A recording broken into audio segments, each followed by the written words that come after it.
যেই ব্যক্তি রাতের বেলা এই দোয়াটি 3 বার পরে ঘুমিয়ে যাবে, আল্লাহর নবী বিশ্বনবী সাল্লাল্লাহু আলাইহি ওয়াসাল্লাম বলেন, সকাল বেলা যখন আল্লাহ তাআলার বান্দা ফজরের নামাজের মাঝে যখন উঠবে, আল্লাহ নবী বলেন রাতের বেলা এশারের নামাজ পড়ার পরে, খাবার খাওয়ার পরে আল্লাহর বান্দা যদি এই দোয়াটা 3 বার পড়তে পারে, তাহলে আল্লাহ পাক রব্বুল আলামিন সকাল বেলা ঘুম থেকে ওঠার আগে আগে আমার আল্লাহ তাকে নিষ্পাপ মাসুম বাচ্চার মতো আমার আল্লাহ পবিত্র বানায়া দেই।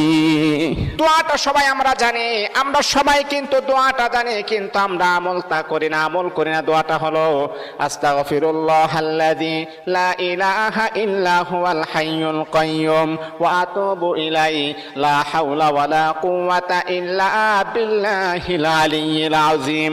3 বার যদি আপনি পড়তে পারি, ইনশাআল্লাহ আল্লাহ পাক রব্বুল আলামিন আমার আপনার জীবনের সমস্ত গুনাহগুলোকে আমার আল্লাহ ক্ষমা করে দিবে।